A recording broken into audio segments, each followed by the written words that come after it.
Hello, I want to talk to you about the conscious and the unconscious mind. And the reason I want to talk to you about the conscious and the unconscious mind is that most people, although they've heard of a conscious mind and an unconscious mind, really don't understand how they work or interact together. So let's just contemplate that for a little while. You can ride a bicycle without thinking of balance. You can write words without thinking about the formation of each individual letter. And you can tie your shoelaces without wondering which end goes where. These behaviours and millions of others are automatic. But it wasn't always this way. You first had to learn the behaviour. You had to analyse, reason, try, test, and retry many times to get the behaviour correct. And then you had to repeat this correct behaviour many times to make it automatic. When you analyse, reason, interpret, or think about the appropriate behaviour for any given situation, you rely on your conscious mind. When the behaviour becomes learned, when it becomes automatic, you can then rely on your subconscious mind. So the subconscious becomes a storehouse of learned behaviours.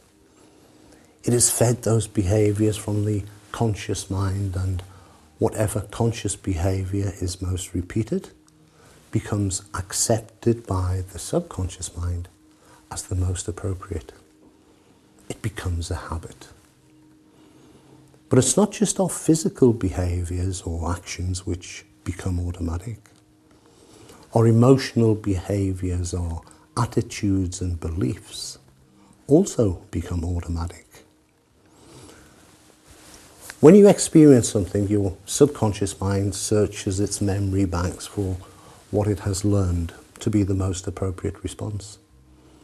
If it has none, it will refer the experience back to the conscious mind, along with any information, attitudes and beliefs, which the conscious mind can then use to interpret the new experience and work out the most appropriate behaviour in response. As your storehouse of physical and emotional responses builds up, you find you rarely need to analyse incoming information before acting upon it. You simply follow the path of least resistance, the automatic response. So in one sense, the subconscious is like a computer. It is almost totally mechanical.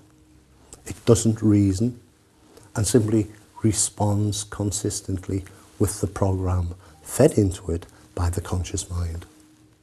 It doesn't question. It doesn't see right or wrong.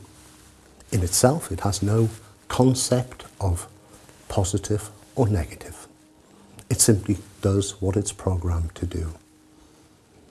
In the same way that you can watch a movie unaware that every scene, every action, every word is controlled by a film director, just out of sight of the cameras. You can also watch your own life unfolding, unaware of the powerful director within your subconscious mind, controlling many of your behaviours.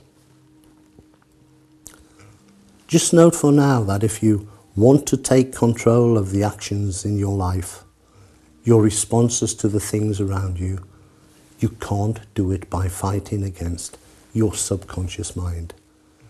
You do it by changing its program to suit yourself.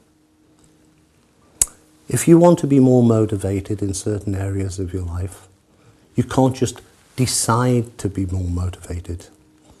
You have to change that part of the program which controls your motivation.